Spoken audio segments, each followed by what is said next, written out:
My sister said I was a waste of oxygen at my birthday party.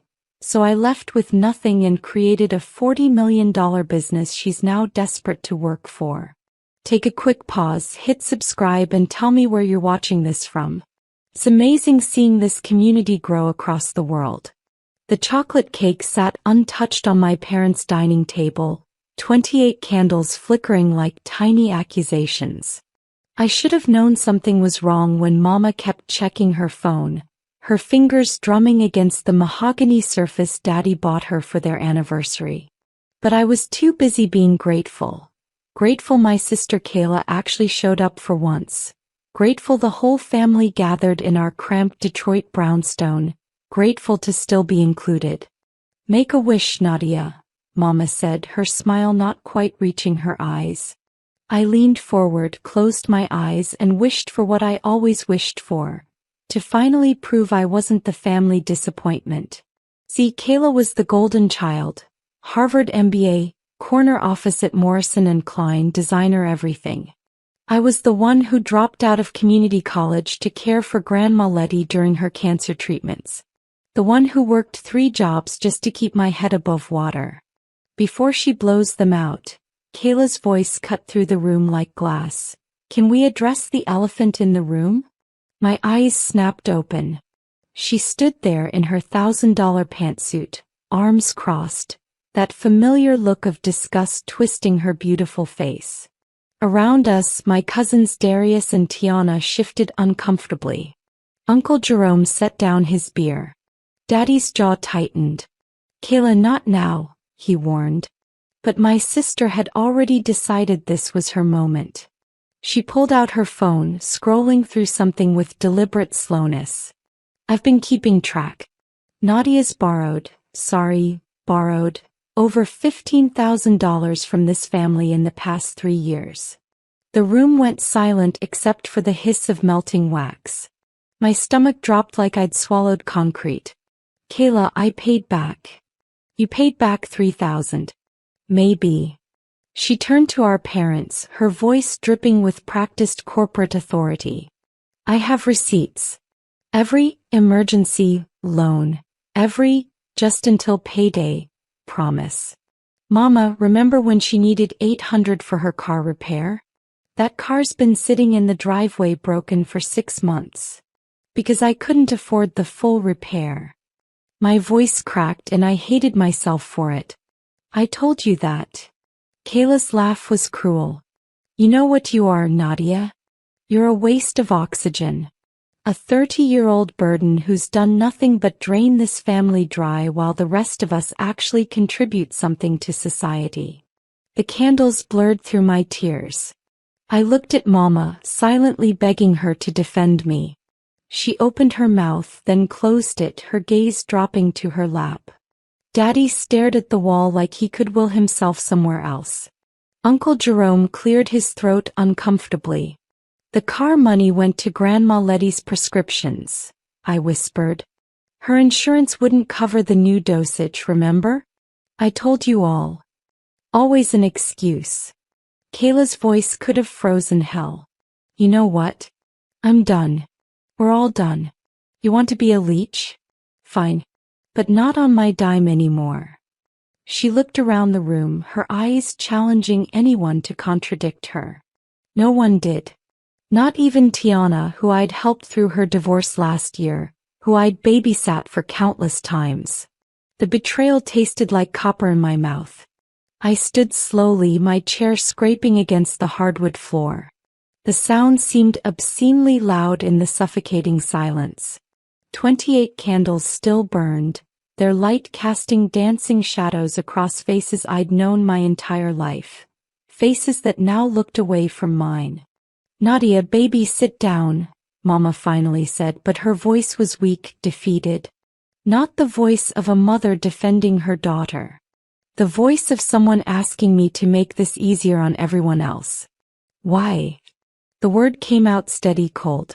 So Kayla can continue her little presentation? Should I sit here while she tells everyone else what a disappointment I am? Don't be dramatic, Kayla snapped. I'm just stating facts. Facts. Something cracked open inside me. You want facts, Kayla? Fact. I dropped out of school because someone needed to be there when Grandma Letty was vomiting from chemo at 3 in the morning. Fact. You visited her exactly twice in 8 months. Fact. Every dollar I borrowed went to keeping her comfortable while she died. She had insurance, Kayla countered. Insurance doesn't cover someone holding your hand while you're scared. Insurance doesn't cover dignity. But you wouldn't know about that, would you? You were too busy networking in Manhattan. Daddy cleared his throat. Girls, please. I'm not a girl, Daddy. I'm 28 years old and I just realized something. I grabbed my purse from the back of the chair. I've been apologizing for existing in this family for years. Not anymore. The walk to the door felt like miles. Where are you going?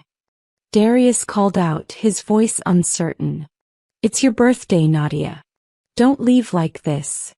I turned back one last time, memorizing their faces. Mama's tears that came too late. Daddy's helpless expression.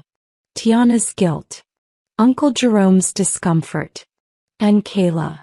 Kayla looked triumphant, like she'd finally won some competition I didn't know we were having.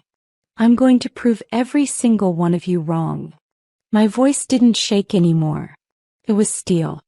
Kayla, you think $15,000 makes me a burden? Watch what I do with nothing. Watch what I build from the ground up while you're sitting in your office pushing papers and pretending your MBA makes you better than everyone. Good luck with that, she sneered. You couldn't even finish community college. The words were designed to cut, but I was already bleeding. What was one more slice? You're right. I couldn't. Because I chose Grandma Letty over a degree. And I'd make that choice every single time. I looked at my mother. Mama, when you're lying in a hospital bed someday, scared and alone, remember which daughter was actually there when it mattered. Mama's sob followed me out the door, but I didn't stop. Couldn't stop. If I stopped, I'd crumble, and I refused to give Kayla that satisfaction. The Detroit night air hit my face like a slap. March wind, still bitter, cut through my thrift store jacket. I didn't have a plan. Didn't have savings. My car was broken, my apartment was a month behind on rent, and I just walked away from the only safety net I'd ever known. But I had something else now. Pure, crystallized rage. I walked for hours that night, my phone buzzing with texts I didn't read. My feet carried me through neighborhoods I'd known my whole life. Past the corner store where Grandma Letty used to buy me candy. Past the high school where I'd once had dreams bigger than survival. Somewhere around midnight, I found myself at Belle Isle, staring at the Detroit River, watching the lights from Windsor shimmer across the black water. That's when I saw her, an old woman sitting on a bench, feeding the ducks despite the cold. Her clothes were worn but clean, her silver hair pulled back in an elegant bun. Something about her reminded me of Grandma Letty. Little late for a walk, isn't it? Her voice was warm, curious. Had nowhere else to go. The truth tumbled out before I could stop it. Maybe it was the darkness, the anonymity, the fact that my entire life had just imploded.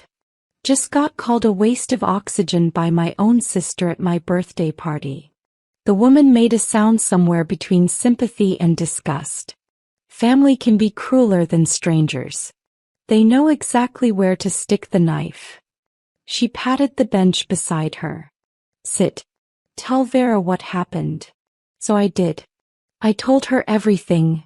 Grandma Letty, the loans, Kayla's accusations, the silence of everyone else. The words poured out like poison I'd been storing in my veins, and Vera listened, really listened, asking questions that made me think deeper. What did you do before all this caregiving? She asked. I was good at. I stopped. When was the last time I'd said I was good at anything? Go on, Vera encouraged, tossing another piece of bread to the ducks. You were good at what? Numbers. Strategy. I was studying business management before I dropped out. I used to help Grandma Letty run her hair salon's books. She always said I could see patterns other people missed, ways to make money work harder. I laughed bitterly. Lot of good that did me. Vera turned to face me fully, and in the streetlight, I noticed her eyes were sharp, assessing. You know what I see? A woman who made a sacrifice most people wouldn't. Who chose love over ambition. That's not weakness, honey. That's steel wrapped in kindness. Steel doesn't keep the lights on. No, but intelligence does. Strategy does. She reached into her bag and pulled out a business card. Thick, expensive stock. Vera Washington Venture Capital. I invest in people, Nadia. Not just businesses. People. I've built 3 companies from scratch and funded 50 more. And you know what the most successful entrepreneurs have in common? I shook my head, clutching the card like a lifeline. They've been broken. Rebuilt themselves. They have something to prove. She stood, brushing crumbs from her coat. You've got 48 hours of righteous anger burning in you. Use it. Come to my office Monday morning, 9 sharp. Bring a business plan for something you actually understand, something you can build with sweat and strategy. If it's solid, I'll fund your first 6 months. I can't. Yes, you can. Your grandmother saw it. I see it. Time you see it too. She started to walk away, then paused. Oh, and Nadia, the best revenge isn't proving them wrong. It's becoming so successful they're irrelevant. She disappeared into the darkness, leaving me with a business card and the first spark of hope I'd felt in years. I didn't sleep that night. Couldn't. I sat in my tiny studio apartment, really just a glorified closet in a building that should have been condemned, and I remembered Grandma Letty's salon, how she'd built it from nothing in 1987. How she knew every client's name, their kids' names, their struggles. How she'd created more than a business. She'd created a community. But I also remembered her frustrations. The scheduling conflicts, the no-shows, the inventory management chaos. If I could just keep track of it all, she'd say, I could serve twice as many women. That's when it hit me. Black hair care was a billion-dollar industry, but the salons, especially the small family-owned ones, were still using paper schedules and cash registers. They were leaving money on the table because they lacked the tools bigger businesses took for granted. What if I built software specifically for them? Not some generic salon management system, but something that understood the specific needs of black hairstylists and their clients? I spent all weekend locked in my apartment, living on ramen and coffee, teaching myself coding basics through free online courses. I sketched out features. Appointment scheduling that accounted for the reality that a quick trim might take 20 minutes but box braids could take 6 hours. Inventory management for products that ranged from relaxers to natural hair care. A client database that tracked hair history because texture memory mattered. A payment system that worked with cash, card, or payment plans. By Sunday night, I had a rough prototype and a 15-page business plan. It wasn't pretty, but it was real. Monday morning, I put on my only interview outfit and walked into Vera's office. Vera's office overlooked downtown Detroit, glass and chrome and success. Her assistant, a young man named Christopher, raised an eyebrow when I walked in wearing a 3-year-old suit from Target, but Vera smiled like she'd been expecting me. Show me what you've got, she said, no preamble. I spread my papers across her mahogany desk. Sketches, market research printed from the library computer, testimonials I'd gathered by calling every salon owner I could find in the phone book. My hands shook, but my voice stayed steady. StrandSuite. Salon management software built by someone who actually understands the industry. My grandmother's salon lost 30% of potential revenue to scheduling inefficiencies and inventory waste. Multiply that across the 58,000 black-owned salons in America. That's $2.1 billion in lost revenue annually, Vera finished. She was studying my market analysis, her fingers tracing the numbers. Your pricing model? Subscription-based. $79 monthly for basic, $129 for premium with analytics and marketing tools. But the first 3 months are free. Let them see the difference in their bottom line before they commit. Smart. Build loyalty through results, not contracts. She looked up and something flickered in her eyes. Approval? You know what you don't have here? Competition analysis. Who else is playing in this space? I'd anticipated this. 3 major players. Style Seat, Vigero and Square Appointments. But they're generic. They treat a hair salon the same as a dental office or a gym. They don't understand that a stylist needs to know if a client's hair is chemically treated before booking certain services. Vera invested $50,000. Seed money that felt like a fortune and a prison sentence simultaneously. You've got 6 months, she said, shaking my hand. Show me viable traction, real customers, revenue growth. Fail and you're just another good idea that couldn't execute. Succeed and I'll triple your funding. I moved faster than I'd ever moved in my life. My apartment became mission control. Laptop on an upturned crate, whiteboards made from painted cardboard. A sleep schedule that didn't exist. I hired Darius, my cousin who'd stayed silent at that birthday party but texted me an apology and an offer to help. He was a freelance graphic designer, underemployed and hungry. Together we refined StrandSuite's interface. It needs to feel like home, I told him, pulling up photos of Grandma Letty's salon. Not sterile corporate software. Like walking into your auntie's house. We launched a beta version in June, targeting 10 salons in Detroit. I visited each one personally, sitting with the owners, learning their pain points. Shanice at Natural Roots was drowning in double bookings. Latoya at Crown and Glory couldn't track which products sold fastest. Denise at Mama's Touch was losing clients because she had no automated reminder system. Each problem became a feature. Each feature brought more salons. By August we had 32 paying customers. By October we'd crossed into Ohio and Illinois. The revenue was modest, $6,000 monthly, but it was real, growing, sustainable. Then I got the email that changed everything. Ms. Johnson, my name is Adrienne Fox and I own 43 salons across the Midwest. I've heard things about your software. Let's talk. That conversation turned into a partnership. Adrienne's salons became our proof of concept for enterprise scaling. Her testimonial opened doors. By Christmas, StrandSuite had 287 active subscriptions and had processed over $2 million in appointments. I hadn't spoken to my family in 9 months. The text came from Tiana on a Tuesday morning. Nadia, you need to see this. Attached was a screenshot of a Detroit Free Press article. Local tech startup revolutionizing black hair care industry. There was my face. A professional photo Darius had taken in front of our new office space.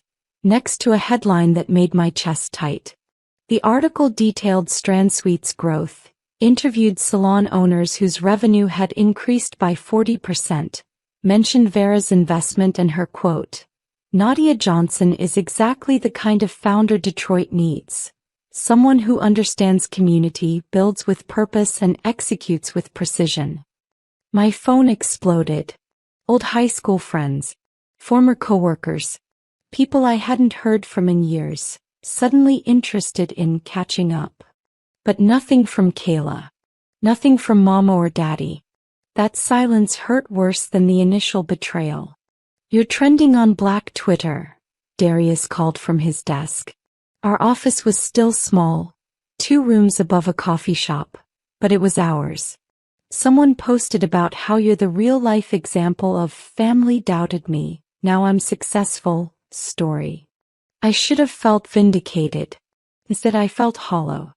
That's when Christopher from Vera's office appeared, slightly out of breath. Vera needs you. No. Big news. At her office, Vera was on the phone pacing her energy electric. When she saw me, she grinned like a wolf. Morrison & Klein wants to acquire StrandSuite. Their diversity initiative. They're offering $3.2 million. Morrison & Klein. Kayla's company. The universe had a vicious sense of humor.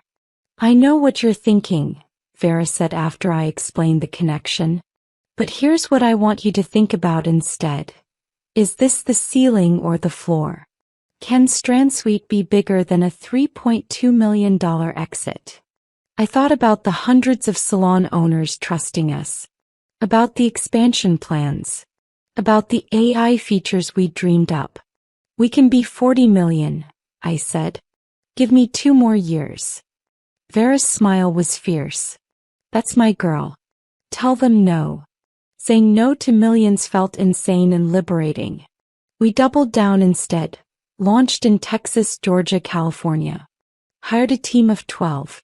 I brought on Shanice from Natural Roots as our user experience director because she understood our customers better than any fancy hire could. We added features salon owners didn't even know they needed. AI-powered inventory prediction, community marketplace for supplies, built-in marketing campaigns that actually understood Black hair culture. Year 2, we hit 6,000 salons and $15 million in processed payments. StrandSuite wasn't just software anymore. It was infrastructure. Venture capital firms started circling, smelling blood in the water. Vera warned me they'd try to change our mission, scale too fast, lose what made us special. Stay focused on the community, she advised. The money will follow. He was right. By month 18, we'd crossed 10 million in annual revenue. By month 22, we were at 35 million. Fashion magazines wrote about us. Tech conferences invited me to speak. I stood on stages in designer clothes I could finally afford, telling our story to audiences who'd never questioned oxygen consumption their whole lives. And still silence from my family. Until the day I was featured in Forbes' 30 Under 30. The article was glowing. Detailed my journey from family caretaker to tech CEO, mentioned the birthday party that catalyzed everything. The writer had somehow gotten quotes from anonymous family members expressing regret and pride. That evening my phone rang. Mama. Nadia, baby, I saw the article. I'm so proud. Are you? My voice was ice. Were you proud when Kayla called me a waste of oxygen? When you sat there and said nothing? That's not fair. You know how your sister gets. I know exactly how she gets. What I didn't know was how you get. Or Daddy. Or everyone else who let it happen. I hung up before she could respond, my hands shaking. The email arrived on a Wednesday, 3 weeks after the Forbes feature. Subject line, Career Opportunity Inquiry. The sender, Kayla Johnson. My finger hovered over delete, but curiosity, that vicious human curiosity, made me open it. Dear Ms. Johnson, I am reaching out regarding potential employment opportunities with StrandSuite. With my MBA from Harvard and extensive experience at Morrison & Klein, I believe I would be an asset to your leadership team. My expertise in corporate strategy and operations could significantly benefit your expansion efforts. I've attached my resume and would welcome the opportunity to discuss how I might contribute to StrandSuite's continued success. Best regards, Kayla Johnson. No mention of being sisters. No apology. Just a clinical job application. I read it 3 times, each time discovering new layers of audacity. He wanted a job. At my company. After everything. Darius appeared at my office door. You okay? You look like you've seen a ghost. I showed him the email. His jaw dropped. What are you gonna do? I thought about it for a long time. About the girl who'd made wishes over birthday candles, desperate for family approval. About the woman I'd become, built from rejection and rage. About what Vera said, The best revenge is making them irrelevant. But relevance required acknowledgement. And Kayla had just acknowledged me whether she realized it or not. She'd admitted I'd built something she wanted to be part of. Something successful enough, prestigious enough, that her pride took a backseat to her ambition. I hit reply. Typed 4 words. Deleted them. Typed again. Finally, thank you for your interest. Unfortunately, we're not hiring at this time. However, I'll keep your resume on file should a suitable position arise. Best of luck in your career endeavors. Professional. Perfect. I hit send. Then I forwarded it to Vera with the subject line, full circle. The office launch party was Vera's idea. A celebration of Strand Suite hitting $40 million in valuation. She'd rented a venue in downtown Detroit, the old factory building where my great-grandfather had worked, now renovated into an event space. 200 people, investors, salon owners, staff, press. I'd invited Darius. Invited Shanice and the whole team. Invited people who'd believed in me when belief was all I had. I didn't invite my family. But Mama came anyway. I found her near the entrance, looking small and out of place in her Sunday best, clutching her purse like a shield. For a moment I was 8 years old again, wanting nothing more than her approval. Then I remembered I was 29 and I didn't need it anymore. Nadia. Her voice cracked. I know I got no right to be here. You don't. But I need you to know something. Tears streamed down her face, cutting through her makeup. I was wrong. I was so wrong, baby. I let Kayla speak to you that way because I was tired of being in the middle, tired of playing referee. I took the easy way out and I've regretted it every single day since. I wanted to yell. Wanted to unleash 2 years of pain. But standing there in my success, surrounded by people who'd earned their place in my life, I realized something. My anger was gone. Not forgiven, I wasn't there yet, but released. It wasn't serving me anymore. Mama, I loved you enough to sacrifice my education. Where was that love when I needed it? I don't have a good answer. Just, I'm sorry. Your daddy's sorry. Even Kayla. Don't. I held up my hand. Kayla's not sorry. She's embarrassed. There's a difference. Mama nodded, accepting it. Can I ask you something? Just one thing. I waited. That wish you made before everything fell apart. What was it? I smiled, sad and knowing. I wished to prove I wasn't a disappointment. Turns out I never needed to prove anything. I just needed to stop seeking approval from people who were determined not to give it. Vera appeared at my elbow, champagne glasses in hand. Everything all right here? Everything's perfect, I said, accepting the glass. Around us, people I'd chosen, my real family, laughed and celebrated. Strand Suite's logo glowed on screens showing our growth trajectory. Salon owners shared stories of how we'd changed their businesses. Darius unveiled the new app features we'd launch next quarter. This was my life now. Built from nothing, powered by proof, sustained by purpose. Mama hugged me, brief, desperate, and whispered, I'm proud of you, baby. I didn't hug back, but I didn't pull away either. Some wounds heal. Some just scar over. Both outcomes let you keep living. As she left, I turned to Vera. Thank you. For believing in me when I didn't believe in myself. I didn't believe in you, honey, Vera corrected, her eyes twinkling. I believed in your anger. Rage builds empires when it's channeled right. You just needed someone to hand you the tools. The party swirled around us. Music, laughter, success. Somewhere in Detroit, Kayla was probably rage-scrolling through social media coverage of my event. Somewhere, the family that once made me feel small was confronting what they'd underestimated. But here, in this moment, I wasn't thinking about them at all. I was thinking about tomorrow. About the 1,000 salons waiting to join Strand Suite. About the stylists whose lives we'd improve. About the legacy Grandma Letty started that I'd transformed into something she never could have imagined. I raised my glass to the room, to the journey, to the girl who'd walked away from her birthday party with nothing but fury and determination. She'd turned that oxygen she was supposedly wasting into pure, unstoppable fire. And damn did she burn bright.